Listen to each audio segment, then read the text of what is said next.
In this video, I will guide you through the basics of the Redshift UI, materials, lights, and render settings. Let's jump right in. If you have been working with the internal renderers standard and physical render, working with Redshift will gradually seem like a dream come true. The endless waiting for intermediate or final render results is largely a thing of the past. This is because Redshift harnesses the power of your graphics card and thus benefits from highly parallelized computing power. Another reason you'll quickly feel at home in Redshift is its nature as a biased renderer. Here, bias means a possible distance to physical correctness. Because in Redshift, you have the freedom to bend your visual reality a little here and there, and thus adapt it to your artistic needs. Because even to achieve photorealism, it doesn't have to be right. It just has to look right. And with that, Redshift almost feels like a state-of-the-art successor to good old standard and physical engines, only faster, easier, and just way better.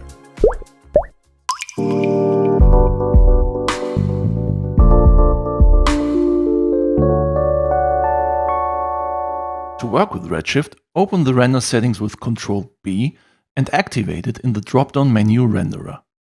Then open the Cinema 4D preferences with Ctrl-E and set a checkmark under Renderer, Redshift, User Interface, Redshift Main Menu. This brings up the Redshift entry in the Cinema 4D main menu with the ability to create Redshift objects, lights, cameras, materials, and more. Also make sure that only your graphics cards are activated and that hybrid rendering is turned off. By this, you avoid to accidentally use Redshift CPU, which, in comparison, is extremely slow. And under Material, Material Manager, Default Material, select Auto. With this function, new materials will automatically be Redshift materials when Redshift is activated.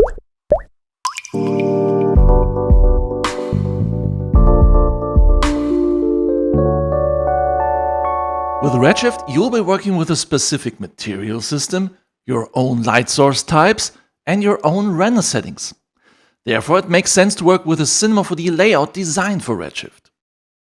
To follow along, please make sure to download the layout and the other files from the link in the video description below.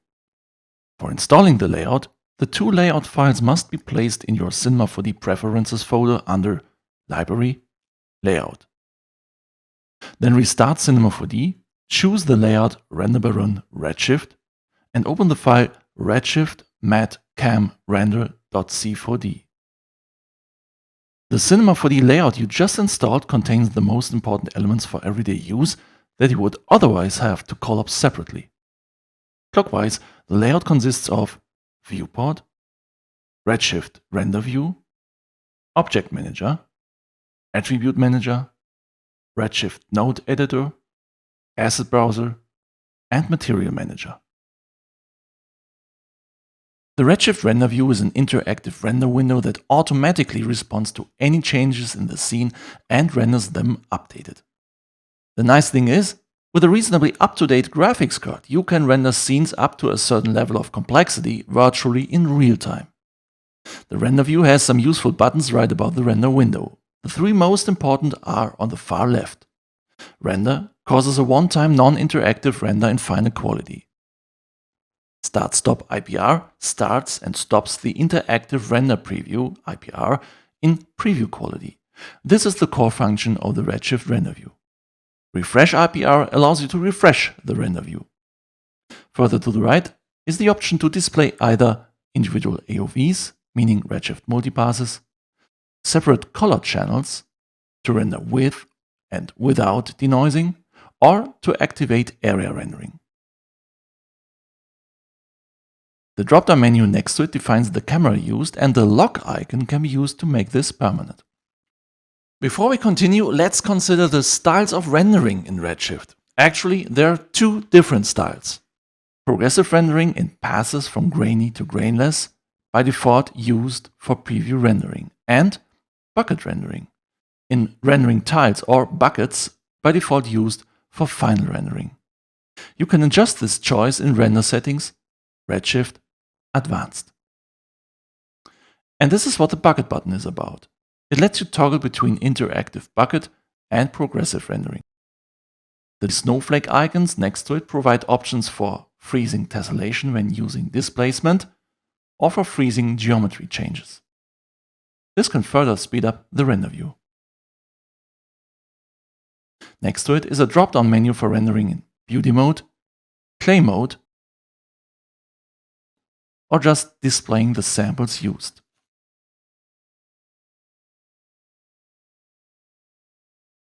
Right beside that, there are 3 options for selecting a focus point, specific objects, or a certain material by just clicking in the render view. And the 4 buttons on the right serve to open a snapshot bar to compare them, to create snapshots,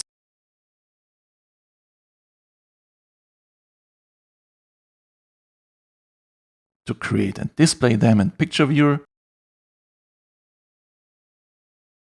and to copy the render view to the clipboard.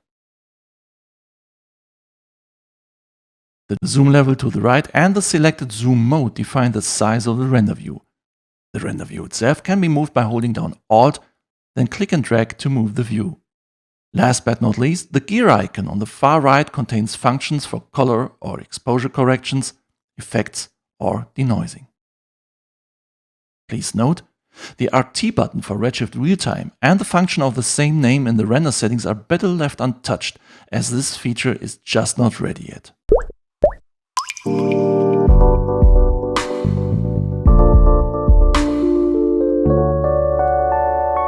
The material system in Redshift is node-based. This means materials are created by logical building blocks called nodes that are wired together. This is done in the node editor. The Redshift node editor is the other big Redshift-related window in our layout. It's your workspace for creating node materials. Here, you can navigate in a similar way to the viewport.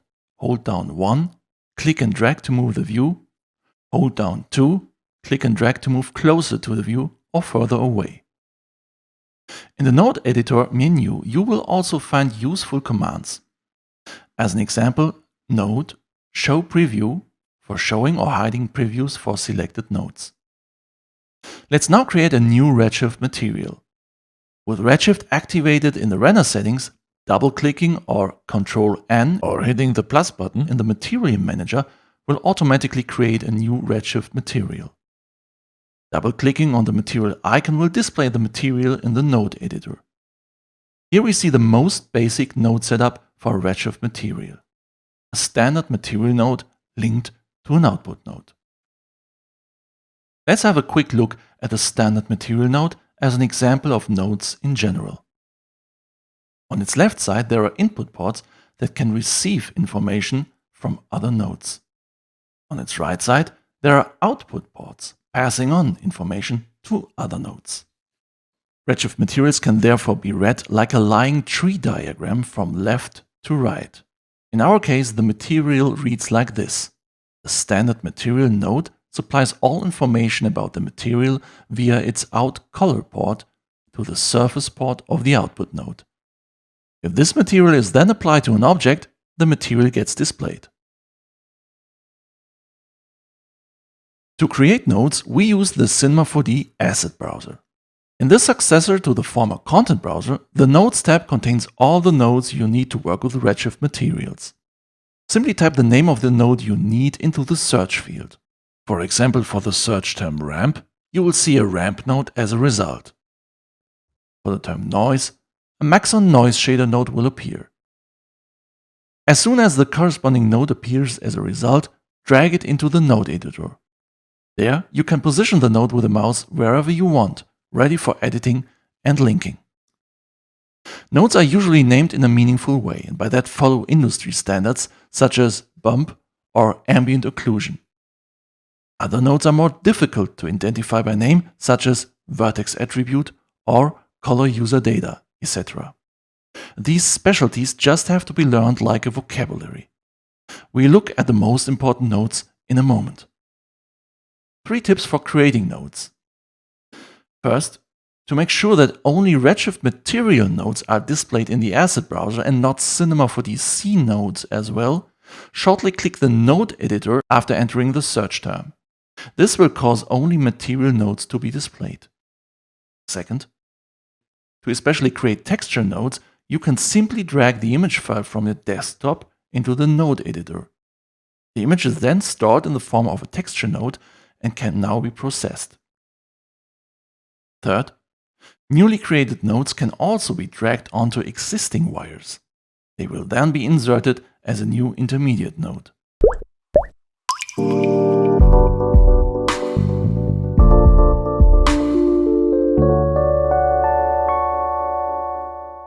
To work with nodes, they offer a few options at their top end to simplify things.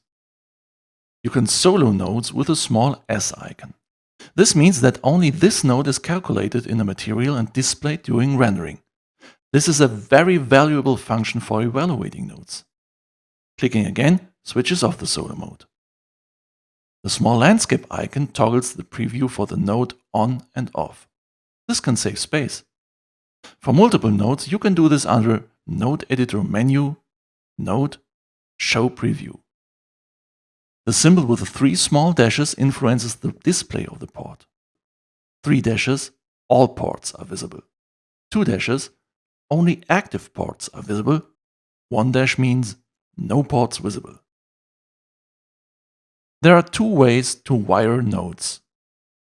Click on the output port of the node and drag the connection to the input port of the target node.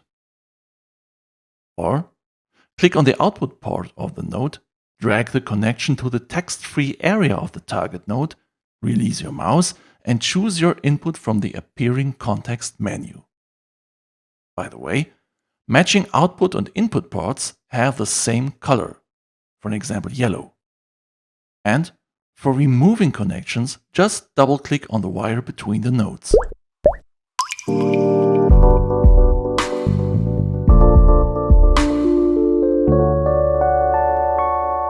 Let's take a look at the standard material node. Please open up the file Redshift standardmaterialnode.c4d. Since it defines the key properties of a material such as color, specularity, transparency, etc., it is the most important node in the Redshift material system and the direct counterpart to the material editor of the Cinema 4D standard materials. Clicking on the node displays its properties as tabs in the attribute manager on the right.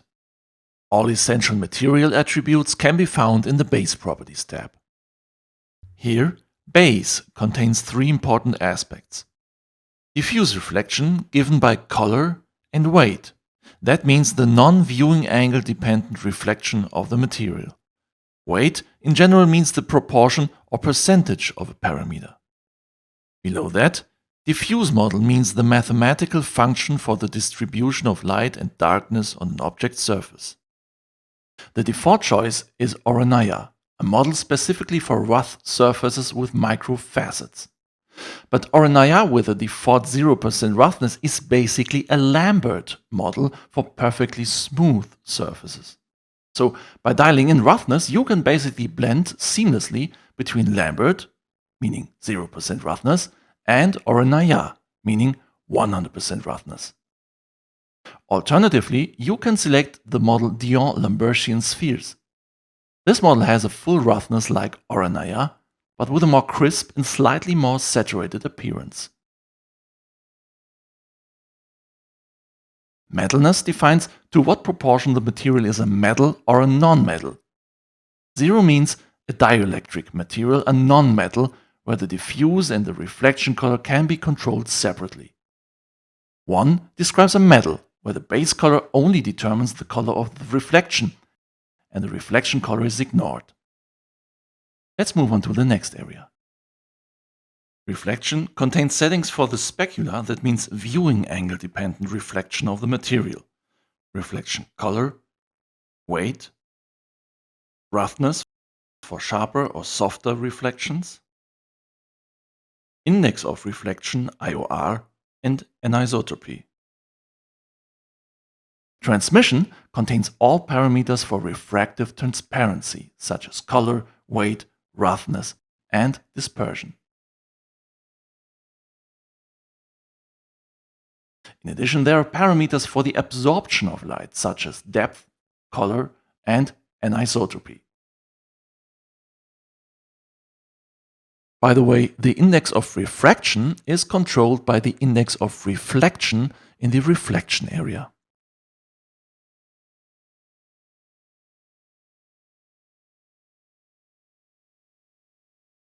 Subsurface contains all parameters concerning light scattering under the surface of the object. This is called subsurface scattering, SSS. Color is the general color of the SSS, while radius is simplified spoken the color of small areas such as wrinkles, claws, etc. Scale refers to the penetration depth and anisotropy to the directional stretching of the SSS.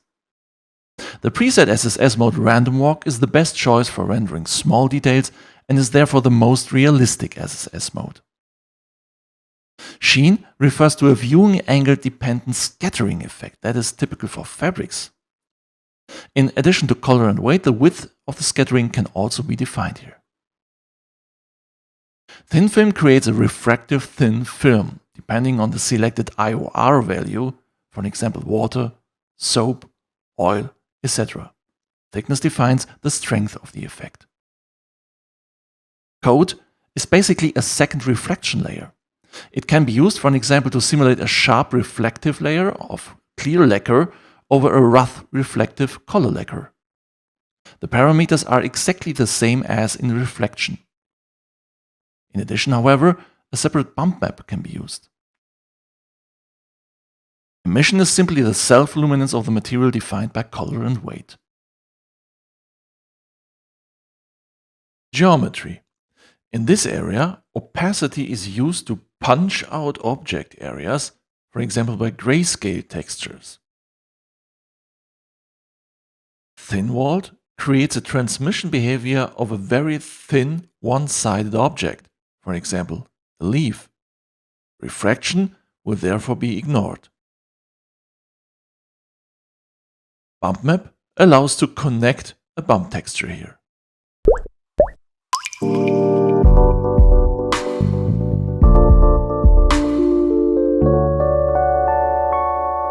We will now take a look at 4 simple example materials in our scene Redshift matcam_render.c4d. Apple material. In the Apple material you can see a texture node. This contains the link to the Apple texture.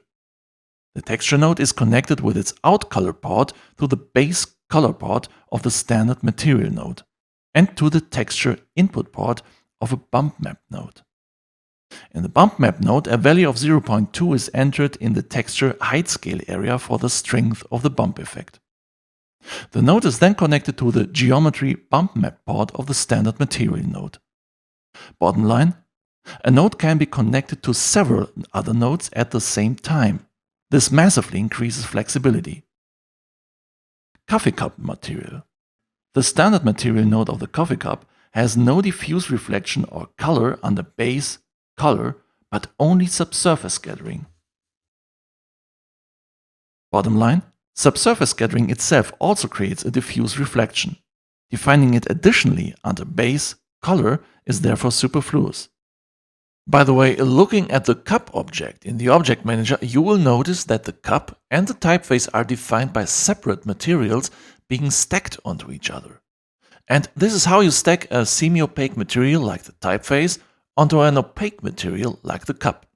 You just drag and drop the material tag of the former to the right of the latter, just as with good old standard materials. Tomato material. A Maxon noise node for generating a noise shader is connected to the reflection weight port of the standard material node. There, it varies the quantity of the reflection with the noise's grayscale information, where black means no reflection, while white means full reflection. Bottom line, grayscale info can vary values quantitatively. Spoon material. In the spoon material, it's not the reflection strength, but the roughness getting varied by grayscale information. Again, a Maxon noise node is used for this. Connected to the reflection roughness port of the standard material node, this means black is 0% roughness, meaning a crisp reflection, while white is 100% roughness. To make this a little more differentiated, a ramp node is placed between the noise and the standard material node. In the ramp node, I changed the black knot to medium gray and the white knot to light gray. Thus, the black and white information of the noise gets remapped. This ramp node is then plugged into the reflection roughness port of the standard material node. There, the white percentage of the ramp knots is translated into a corresponding roughness percentage of the reflection. Bottom line, grayscale info can also vary values qualitatively. By the way, if your node setup gets too cluttered, just select some of the nodes of the same functional aspect and group them with Node Editor menu, Create, Group Nodes. In the same menu, you can ungroup them.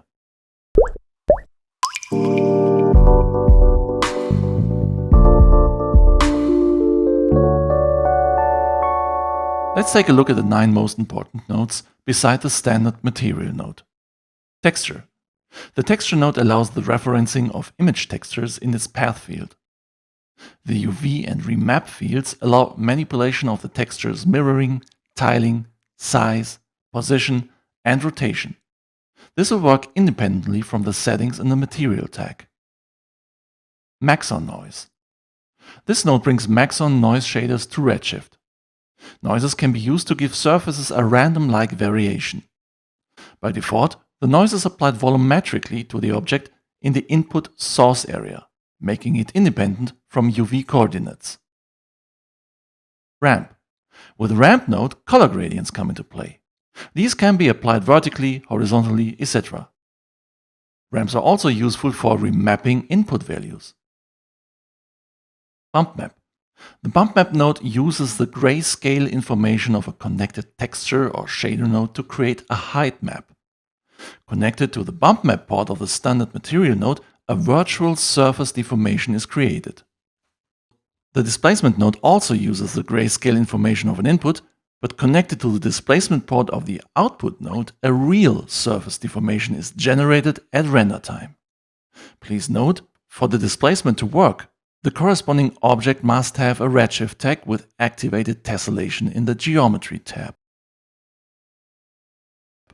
And when doing animation, you should deactivate the option Screen Space Adaptive in order to avoid artifacts coming from moving levels of detail.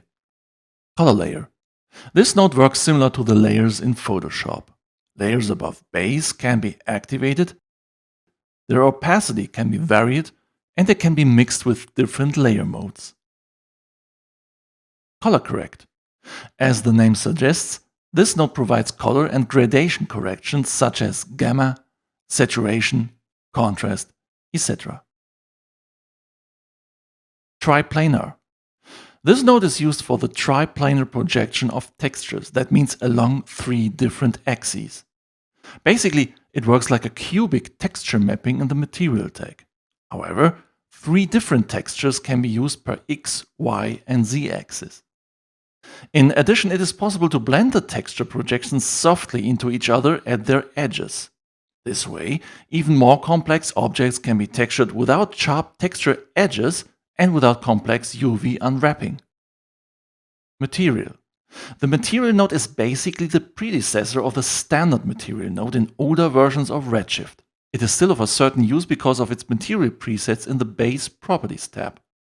This makes it very easy to create metals in the specular workflow, for example.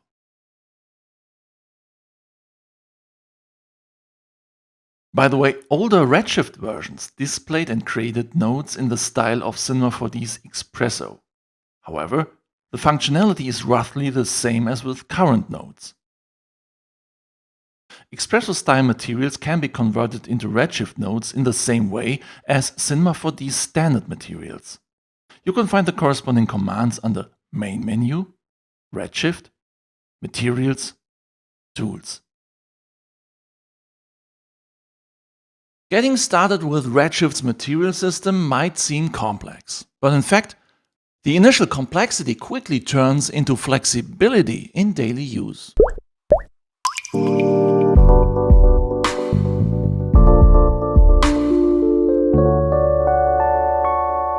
Redshift has its own types of light sources, which are mandatory for working with Redshift. With Redshift activated in the render settings, clicking on the light source icon in Cinema 4D's object menu automatically creates a Redshift area light. But before we take a look at the details, let's get an overview of available light source types in Redshift first. These are point, for concentric light emission coming from a single point. Spot, for conical emission coming from a point. Infinite, for parallel light emission from a de facto infinitely distant source. Area, for spatially extended light sources similar to real physical lights. Dome, for spherical light emission similar to daylight coming from the sky.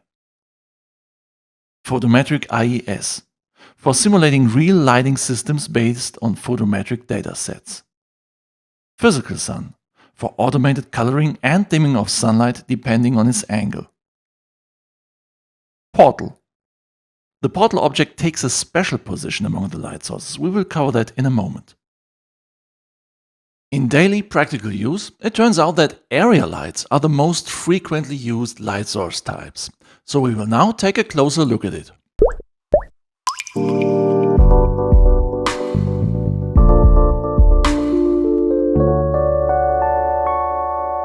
Everything important about a light source can be found in the Object tab in form of different sections.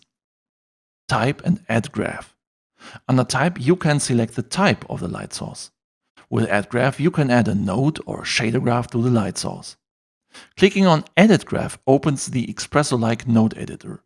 This is because materials for light sources can currently only be edited in Xpresso Style. For simplification reasons, we will continue without a shader tree applied. Intensity. Here you can dial in the intensity of the light source. You don't have to worry about the correct intensity fall-off because this is already preset with quadratic. The color field defines a color or a bitmap texture for the lighting. Shape. Here you can define the physical shape of the area light by choosing between rectangle, disk, sphere, cylinder, and polygon mesh. Spread determines the emission angle. The lower the value, the more narrow the light shines and the sharper the shadows get. Visible. This area determines whether the light is visible to the camera. With bidirectional, you can activate forward and backward emission. Normalize intensity detaches the light intensity from the size of the light source, because normally in Redshift, the larger the light source, the more intense the light. Details tab. In the Details tab, you can first define shadows and their transparency. More important, however, is the Contribution field. In this field, you can define which aspects of lighting are contributed. That means diffuse lighting, reflection, transmission, etc. This is a good example of the biased nature of Redshift, where artistic controls overrides the obligation to physical correctness. Caustics. Here, the emission of caustic refraction and reflection artifacts can be activated. For this purpose, especially small light sources are suitable, which have to emit a vast amount of photons. To generate caustics, these must be active in the render settings. In addition, the caustics generating object, maybe a glass, must be given a Redshift object tag with checkboxes visibility override and visibility global illumination cast caustic photons activated. By the way, you will see caustics only when using bucket rendering mode, not when using progressive rendering mode. Project. This tab allows you to exclude certain objects from Illumination or vice versa to illuminate them exclusively. To do so, drag an object into the list and select the appropriate mode. Lighting and shadowing can be addressed separately using the icons to the right of the object. The process is called light linking and is a great way to control your light in an artistic way. All other light source types have largely the same settings. Exceptions are type-specific parameters, which are self-explanatory due to the naming. For example, a cone angle and a fall-off can be defined for spots, or an IES profile for photometric IES lights. Please note, light sources without a physical extension like point, spot, infinite, and photometric IES create a hard, non-focusing ray traced shadow by default. You should change this into a focusing area shadow under Details, Shadow, Softness.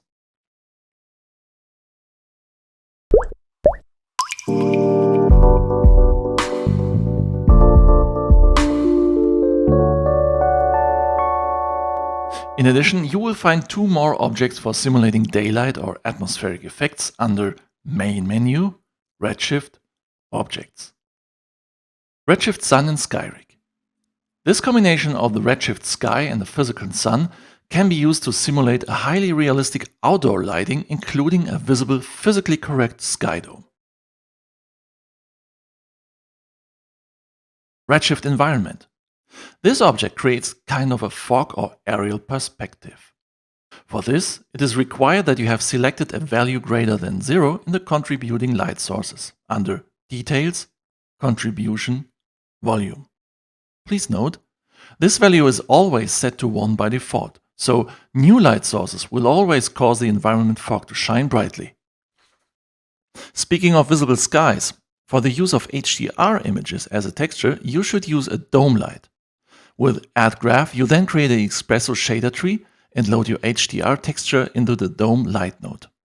By this, your HDR texture illuminates your scene and also creates global illumination.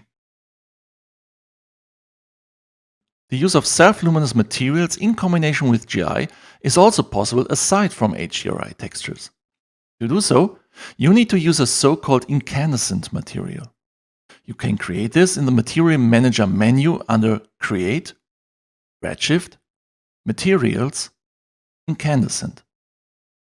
When assigned to an object, this object generates GI light.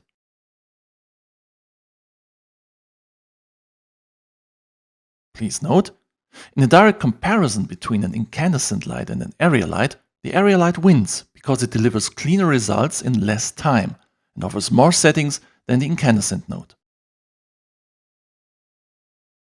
To see the function of the portal light, please open up Redshift GI portal.c4d.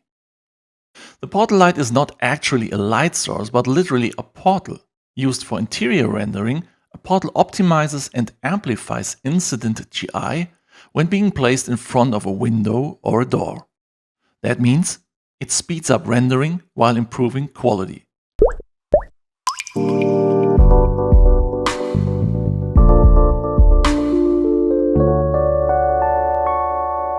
We will now get back to our file redshift mat cam render.c4d. Let's have a quick look at the Redshift camera object. In the main menu under Redshift Cameras, a Redshift camera type can be selected. These camera objects include Redshift-specific settings. The most common camera type is Standard. Its most important settings are divided into 3 tabs in the camera's attribute manager. Object. Here you will find all the physical properties of the camera, from focal length and sensor size to optional camera clipping. Optical. This tab contains all optical properties like exposure, depth of field or focus area, and motion blur. To create a proper depth of field, you first have to define a focus object. This can be a null object, for example. Then simply drag and drop this object into the field depth of field object. The cool thing is, by using a movable focus object, you can now animate your focus area. After that, activate the checkbox bokeh and select a sufficiently low aperture in order to see the depth blur coming into effect. Color correction. Here it is possible to intervene in the gradation of the rendering based on the camera. In addition to tone mapping and lookup tables, there are also color control curves available.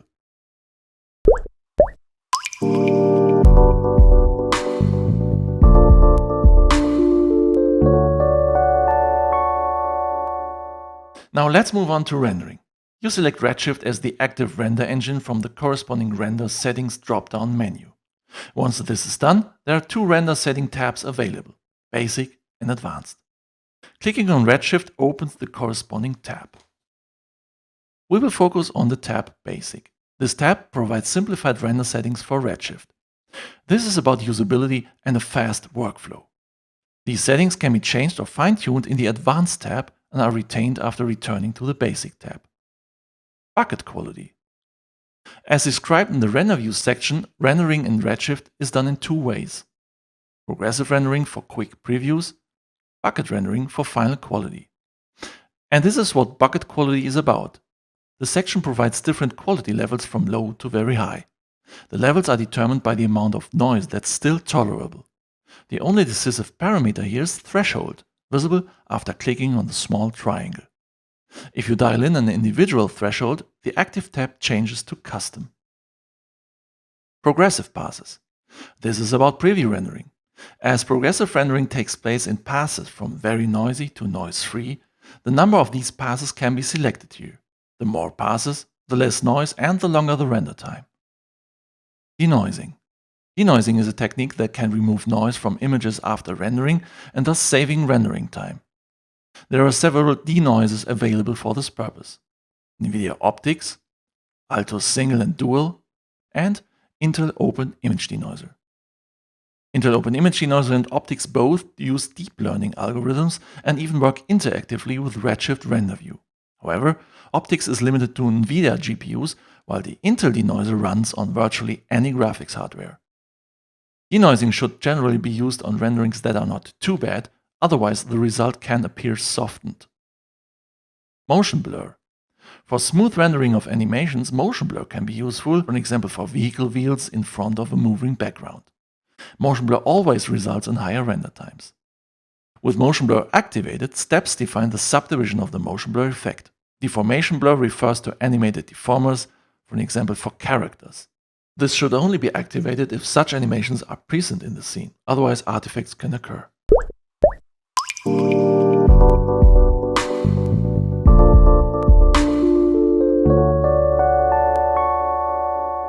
Please open up the file Redshift GI portal.c4d. The use of automated indirect lighting, in other words global illumination or GI, is made very easy in Redshift's basic mode. You just have to turn it on or off. That's it. The only other setting for this can be found in the area below. The higher the ray depth, the longer the rendering time. That means lowering ray depth can save rendering time. For an example, by setting reflection depth to 2. This also applies to GI. A depth of 2 is often sufficient, especially when you're dealing with high contrast scenes in combination with real light sources. As rays can be used multiple times, for an example for reflection and refraction, the combined depth is the upper cutoff limit. With a value of, let's say, 6, a ray that has already been refracted 4 times may only be used 2 more times for reflection or GI. So combined depth can thus be used as an upper limit for the reuse of rays. Transparency depth is independent from this and only affects alpha-like transparencies. Hardware ray tracing. This tiny checkbox is the render turbo for NVIDIA RTX cards. When activated, ray tracing is accelerated using the ray tracing cores of your RTX cards. This acceleration can speed up rendering by up to 20%.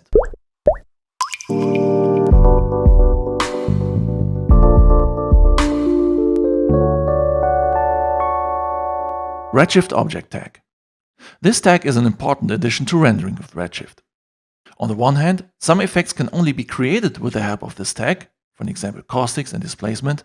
On the other hand, the most important functions for bending the rendered reality are hidden in the Visibility tab. The functions in this tab have to be unlocked with Override. General, Cast Shadows or Receive Shadows can be used to switch on or off the creation or reception of shadows by an object. The checkboxes in Reflection and Refraction define whether an object creates these aspects or is visible to them.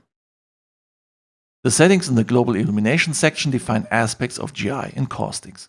All of that is object-based. As you can see, this is the heart of the biased nature of Redshift.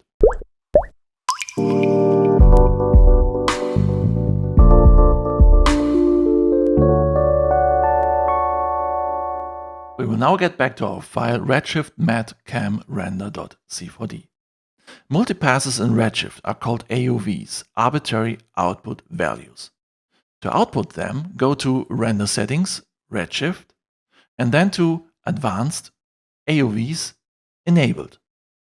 By clicking on Show AOV Manager, you will find a lot of possible AOVs in the left column, for an example, Shadow. Drag the AOV into the list in the middle of the window and choose naming convention, data format, bit depth, etc. on the right. From my experience, the most straightforward way to output AOVs is to activate the checkbox Direct. By this, you get your AOVs nice and simple as separate images or image sequences. Please note that color management is not covered in this video, as it would go beyond the scope and time frame of this video. Once you've made your settings with or without AOVs, define your output ranges, formats and paths in the render settings under Output and Save. Then for now, nothing will hold you back anymore from having fun with Redshift.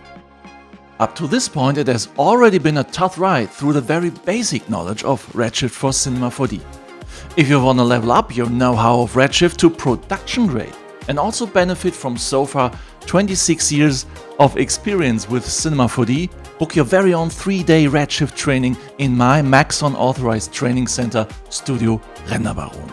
This will cover shader setups, lighting techniques, image composition, tips and tricks to speed up your workflow, and so much more. See link in the video description. So, I will see you in the Redshift training. Happy learning!